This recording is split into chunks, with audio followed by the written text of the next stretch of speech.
La propia indeterminación conceptual en la psicopatología es muy habitual, ya que ¿qué es concretamente una patología? ¿Qué es una enfermedad? ¿Qué es un síndrome? ¿Qué es un signo? ¿Qué es un síntoma? ¿Qué es un trastorno? ¿Qué cosa es una esquizofrenia, una depresión, un trastorno del estado del ánimo? ¿Qué es el ánimo? ¿Qué es el estado del ánimo? Etcétera, etcétera, etcétera. Es decir, bueno, ¿qué es la distimia y por qué se produce, ¿no?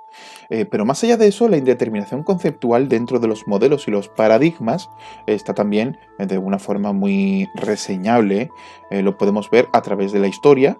En los diferentes modelos de lo que es una patología. Antiguamente se pensaba que una patología estaba producida por una entidad superior o externa, como un demonio o como un malvado dios, ¿no? Que venía a poseerte.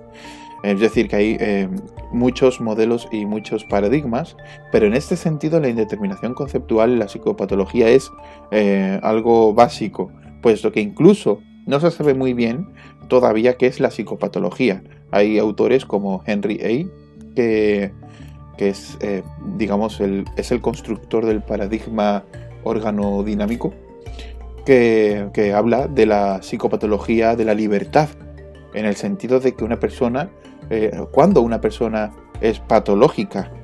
Es una gran pregunta. Entonces, ¿qué significa patología o cuándo una persona es una persona patológica? En este sentido, él decía que una persona, un psicópata, no tiene libertad para decidir si matar, es decir, no puede evitar tener el deseo o la necesidad de asesinar, ¿no? No es libre porque está, digamos, sometido a sus propias pulsiones psicopáticas, ¿no? Pero claro, esto es una indeterminación conceptual en sí misma, puesto que es la libertad. Por tanto, entramos en un terreno, como dije, que es multidisciplinar, porque ahora la libertad tenemos que estudiarla de una forma multidimensional, y así con todo. Es decir, que la indeterminación conceptual es una máxima en las ciencias y la psicopatología es una ciencia. Entonces, todo aquello que compete a la psicopatología es, digamos, digno de ser conceptualmente abarcado de forma relativa, ¿okay? Indeterminada, por decirlo así, ¿no?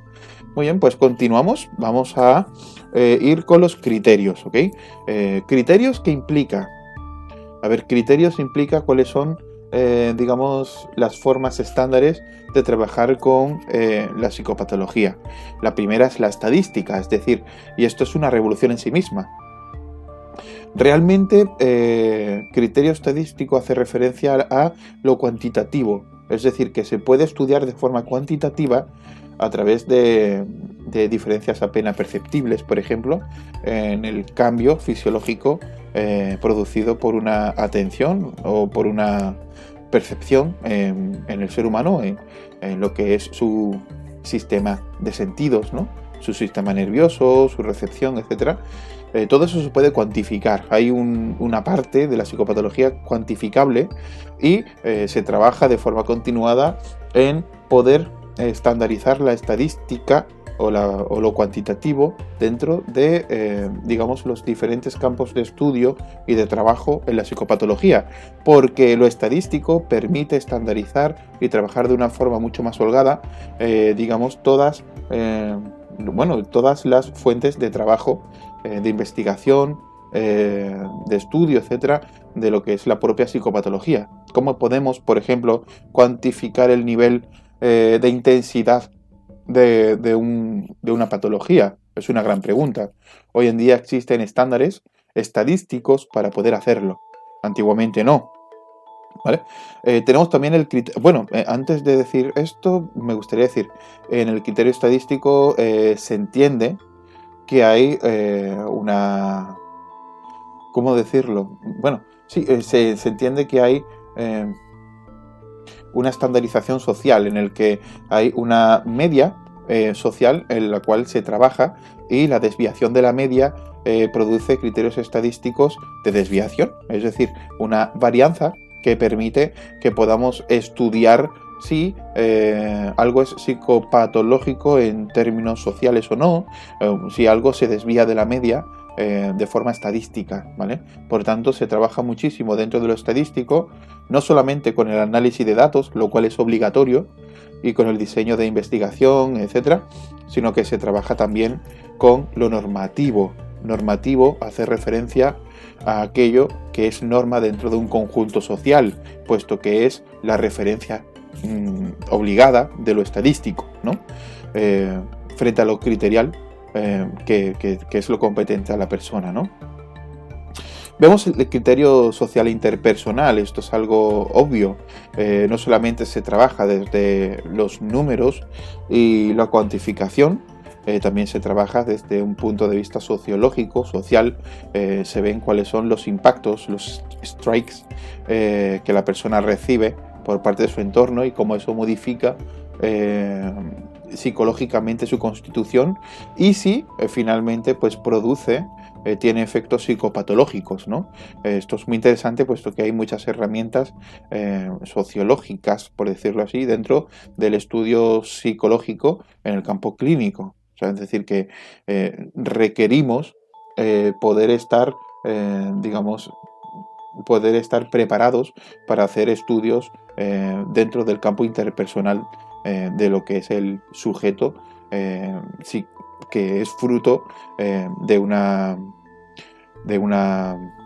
crisis psicopatológica o de un cuadro psicopatológico, ¿no?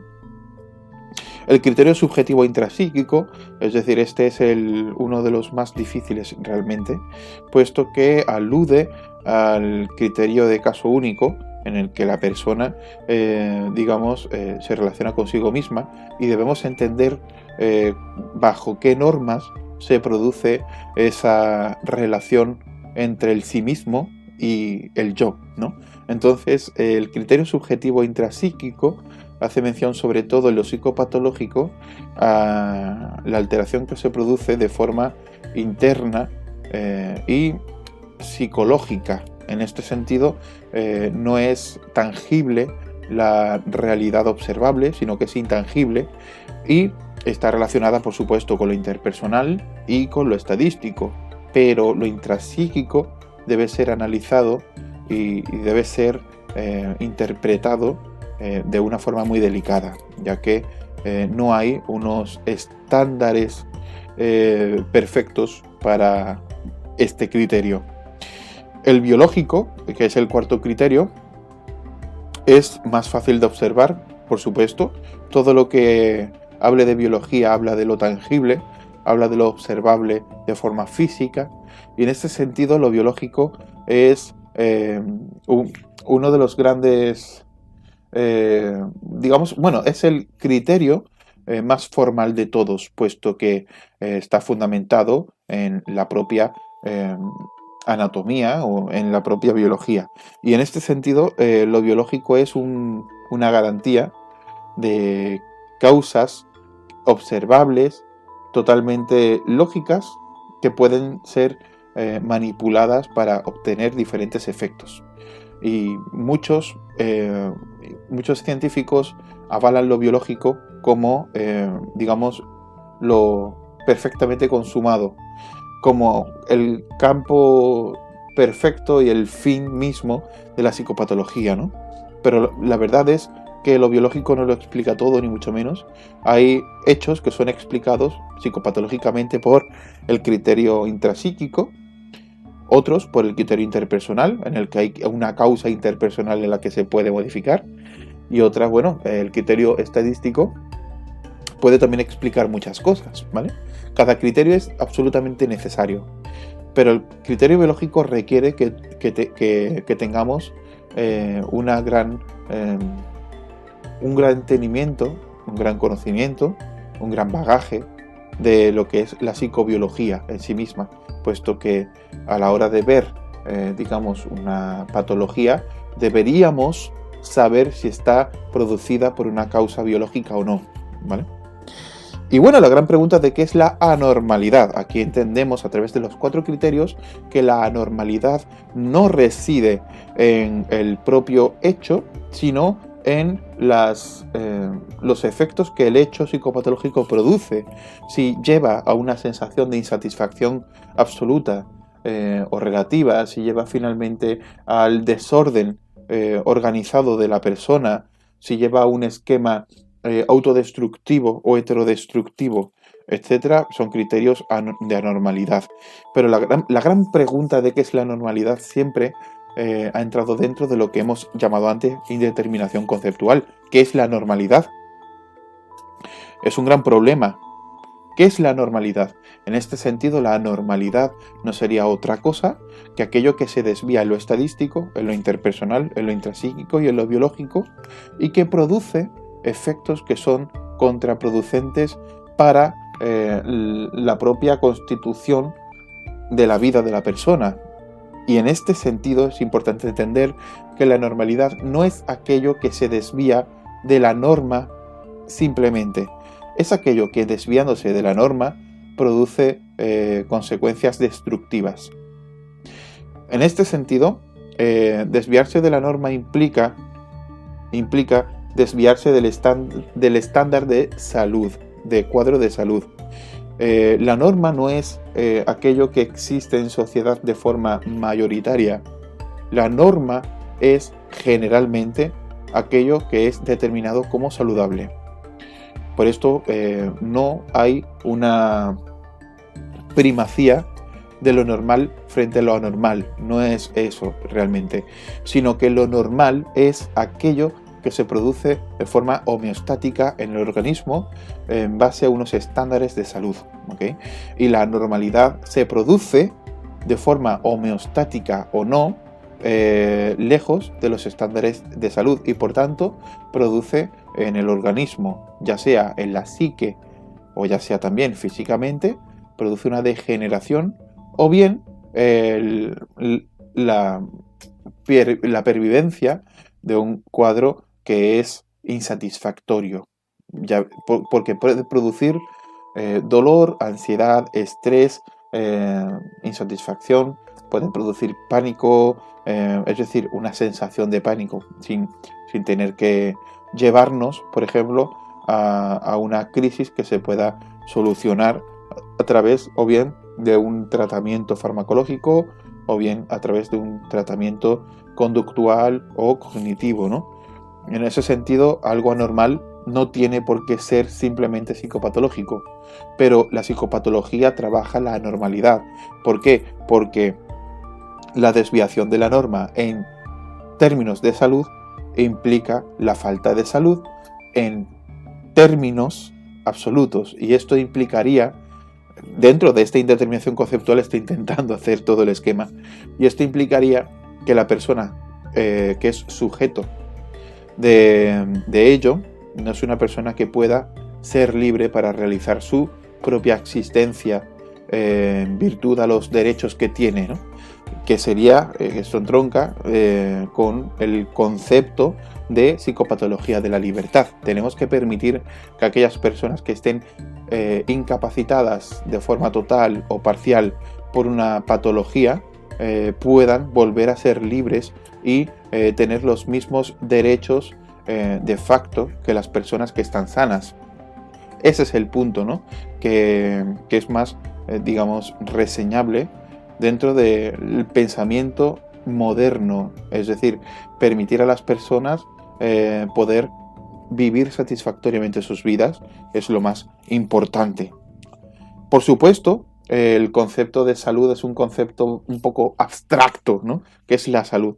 Pero sí son buenas guías, dentro de su indeterminación conceptual, son buenas guías para poder hallar un camino y entender qué metodología se puede emplear. Puesto que si no hay un concepto de salud útil, tampoco hay un concepto de enfermedad útil, lo que implicaría una inutilidad de toda una disciplina basada en el pathos, ¿no? Cabe decir, pathos significa enfermedad, significaría eso. Psicopatología significa el discurso o estudio, logos, logía, del pathos, enfermedad, en la psique, alma / mente, ¿no? Por tanto, tenemos que estar constantemente revisionando los modelos y los paradigmas que permiten siempre hallar una solución a un problema que se produce en la psique y que tiene que ver con una desviación de la salud, lo que es la pathos, ¿no? Muy bien, pues continuamos en el siguiente vídeo.